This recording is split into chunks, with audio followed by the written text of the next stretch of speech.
So, folks, welcome back in from the rain, as Connie was just saying. I don't know whether any of you are avid Twitter users, but I have been tweeting this morning to ask a question of people. So did anybody see the question that I asked on Twitter this morning? Absolutely no hands going up in the room. Okay, so I guess this might be the case. I'm disappointed, but I guess this might be the case. So I asked who made this quote. And actually, the resolution's not great, but and I will read this out in case you can't see it. It's not the strongest of the species that survives, nor the most intelligent that survives. It is the one most adaptable to change, right? So I've given you guys a big clue, right? Who made this? Who made this statement? Who is famous for having said these words? So kind of hands up who thinks this is Charles Darwin. Right, okay, so, it's kind of, I can't really see you because the lights are in my eyes and there's no lights in the auditorium, but I'm kind of seeing some movement. So this is what most people think the answer is. And I'm going to explain the relevance of this to insurance in a few seconds, but I want you to know that actually Charles Darwin did not say this. In fact, this incredibly famous saying came into the English language, or the understanding, in 1963 by a professor at the time, a guy called Megginson, and he at the time suggested that this may be the case. Nothing to do with Charles Darwin at all, and in fact it was the USA Today in 1999, so not that long ago, who attributed it back to Charles Darwin. So I want everyone to kind of reset their minds as to what you think is acceptable and what you think is normal and things you've kind of grown up just knowing and learning, and we're going to start again from scratch. Right, so something you thought you knew, I've just shown you is wrong. I want you to now think again about the insurance space, because I'm going to talk to you over the next 15 or so minutes about how to rethink the insurance space. And we're going to talk about how to rethink the insurance space, not from our perspective, not from the perspective of the kind of hundreds of people in the room here today, those of us who know and dearly love the insurance industry well. I say the sense of cynicism in my voice. But we're actually going to have this conversation today from the perspective of a consumer, from the perspective of somebody who is buying a policy. So this conversation we're going to have today is I'm going to infuse the conversation with lots and lots of insight from consumers, because I want us to think again about how insurance should be delivered to consumers, how we should, as industry practitioners, think long and hard about actually what the industry wants. So this is us. This is bought by many, and kind of one more show of hands. Those in the room who not just heard of us, but know a little bit about what we do. Okay, so a good number. So worth me just spending a few minutes talking a little bit about what we do, and then I'm going to explain to you how this came into being and why this is important from a consumer perspective. So as Connie very kindly said, if you look at our website, which is designed to be used by a UK consumer, you will find on it 280 different insurance groups.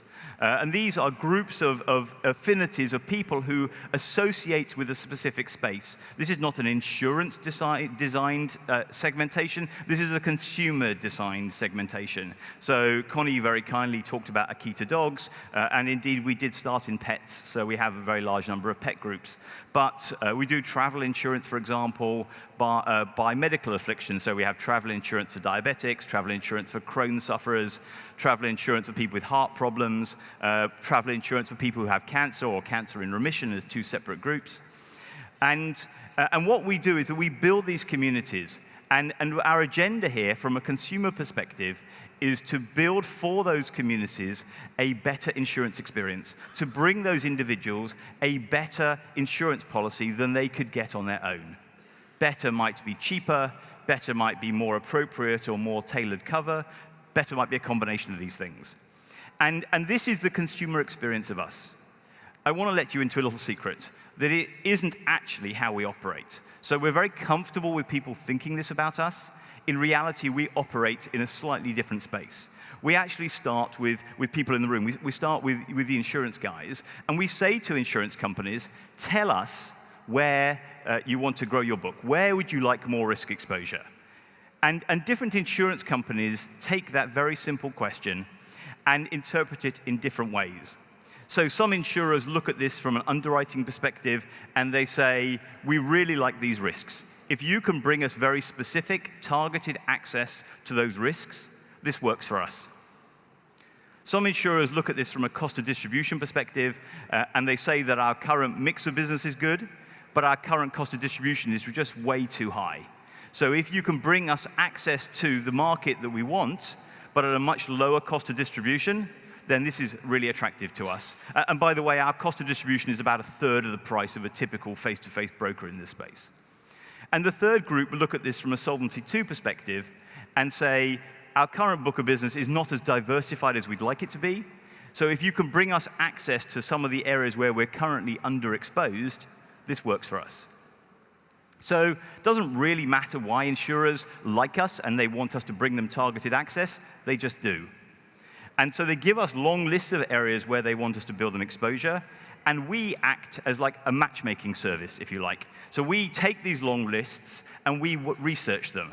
And we look at what consumers are interested in and what consumers are really wanting to talk to insurers about, and not what insurers are wanting to talk to consumers about. So this is the story of what I'm going to talk to you about today.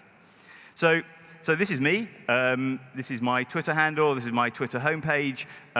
Feel free to tweet furiously about whether you think this is a sensible and a good idea, or whether I actually think I'm talking complete nonsense, and I will absolutely interact with you in this media or in any other. Much more interestingly, though, is our story. So let's try and do that. And this is the background to our business, right? So this chap over here, his name is Brian Denny.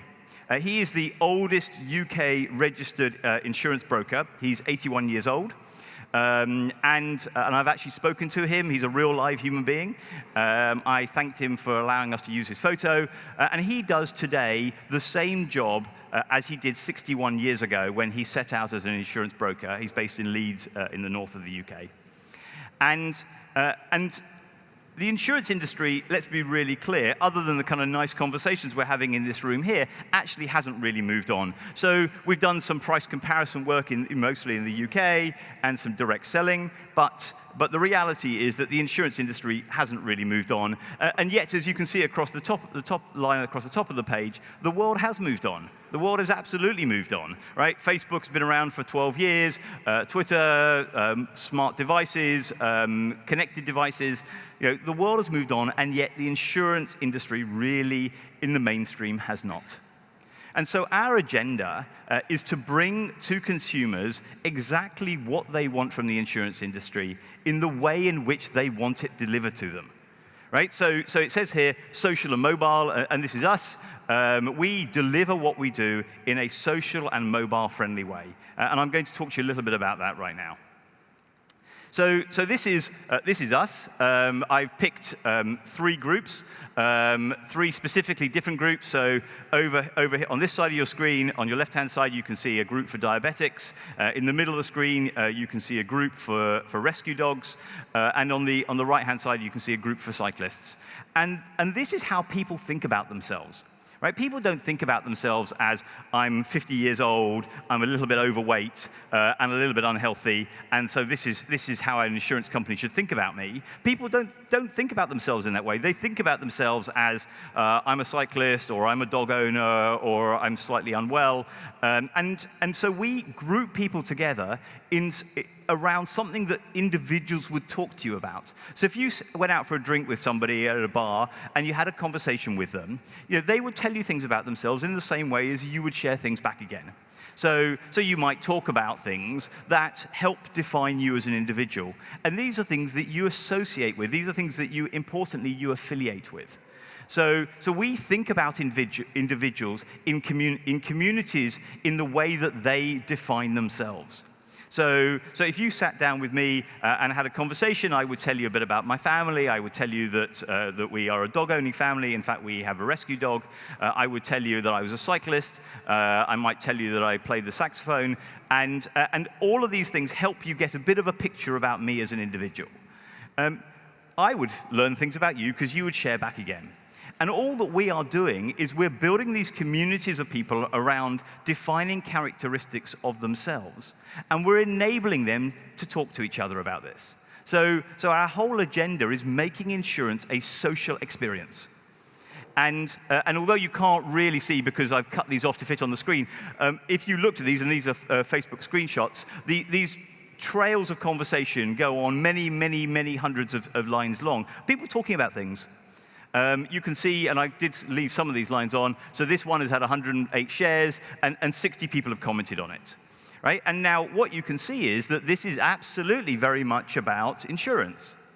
However, the comments that fall underneath this are absolutely nothing to do with insurance, because people talk about things that help them understand and share with their other people in the community. You know, they may not physically know them, but they are talking to them through the media of in this case, Facebook, but we do it on Twitter, we do it on Instagram, we do it on LinkedIn. And so you get a sense of this is how people interact with each other.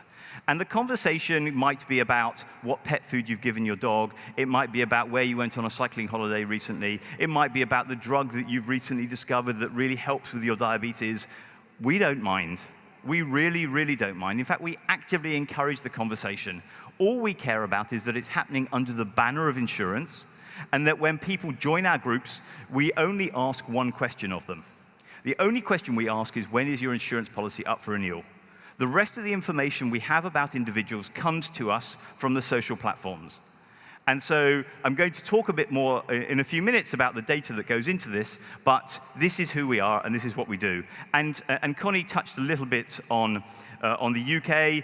And by the way, just to want you to be completely clear, this is not a UK-centric story. So this is us. We went live in China last July. You won't see our brand name anywhere. This is a white label solution with Ping An. These are screenshots of a mobile device for WeChat. And Instagram yesterday talked about the use of WeChat. We facilitated, if you like, the first ever insurance policy sale on WeChat on a mobile device on the 9th of July last summer. So this is who we are and this is what we do, and we are now looking for new partners across the globe to do the same thing with them on a white label solution in their jurisdictions. So I want to just give you some sense of the scale of this. WeChat has 700 million users. Critically, all of them speak the same language. So this is not a Facebook thing. This is much more scalable than Facebook. There are 100 million users a day on Weibo, which is the Chinese equivalent of Twitter. And we also, and I'll talk a bit more about this, we also work on social platforms, on search platforms in China as well. So this is only part of the story, though. So when I said to you that you really need to understand your consumers, we do this through understanding their data. So this is a screenshot from our back-end platform. The lady's name is Michelle. I've anonymized her data so that you can't work out who it is. I thought this was not responsible of me to share with you her surname or her email address or any specific information about her. But if you just look at this, you can see that she has 439 connections with other individuals who are bought by many members. So she's quite an influential person, so this is important for us to know. We want to make sure she has a great insurance experience because she is so well connected. She has 448 Facebook likes, and I've just given you a summary of one screenshot worth of them, 10 of them. And we use that data to better understand Michelle, to understand what is important to her. We look for cross-sale opportunities on the basis that you can see Michelle joined a German Shepherd insurance group in July 2013. But we can see from things that she likes that actually, you know, she might have a horse, she might be into dog rescue, so maybe she's rehomed a dog as well. And our algorithms will look across all of the Facebook likes of all of our members and pull out a propensity to join definition so that we can use that to better predict what other groups Michelle and other members would join. In fact, using just Facebook data alone, we can predict with a 71% accuracy which other groups we have that Michelle would join. And if you gave me 3 attempts at it, we could get that right with 93% accuracy. So this is really understanding Michelle. This is using Michelle's publicly available information to better serve Michelle, to give Michelle a better insurance experience. And it's not just social information that's important to us.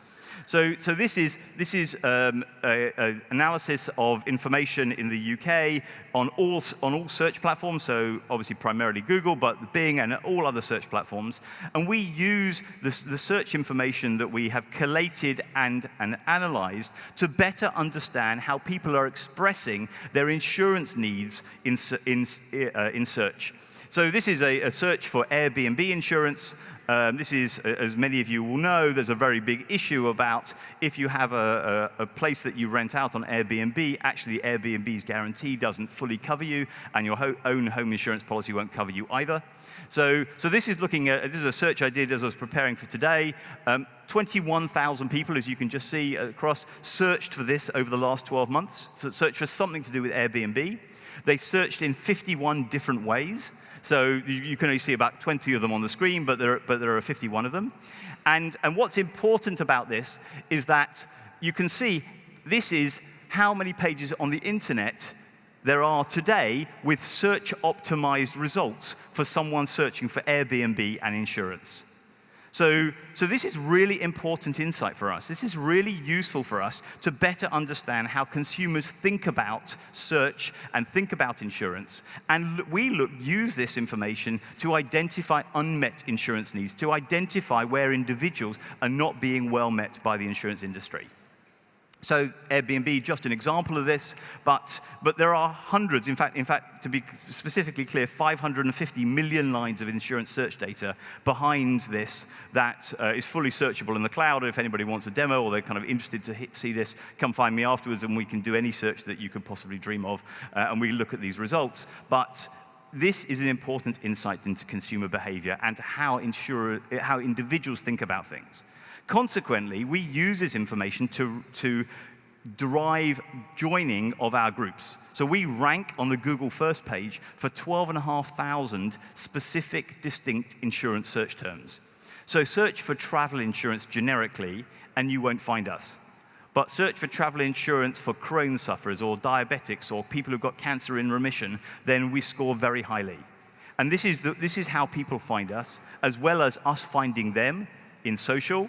And then the final way that people find us is by being invited into the group by friends of theirs who are already in there. So we're turning the whole concept viral. And last year, over 56% of our members joined us for free, which means that they either found us on a search platform, because it's all natural search, it's not paid for search, it's all natural search, or they got invited in by other individuals that they know. And this is a really important piece of information. So what we've done is, because we do this data analysis so frequently, for the first time we have done a time-based analysis of this. So you're the first people to see this. About 550 million lines of search data, and we have compared how searches have changed over the last 2 years since we've been doing this analysis. And I picked out 3 which I think are particularly interesting. So we touched on Airbnb insurance. You can absolutely see that 2 years ago, hardly anyone was searching for Airbnb insurance, and now you get some sizable numbers of searches. Car insurance for musicians, this is a really interesting one that's quite close to our hearts, because lots of people, individuals, contact us to say, I've got a problem with the insurance industry, they don't understand me, they put me in a different space than I am actually in. So musicians are poorly served in the UK. Everyone has, as Leanne was saying before, everyone has a motor insurance example. This is ours. Musicians are thought of as being rock stars, and so they're rated very badly in the UK motor insurance space, even though they might actually be just cello players going to do a recital. And driving very carefully because they've got their £5,000 Stradivarius violin in the back of the car. And so they're treated very badly, and you can see this problem is exacerbating.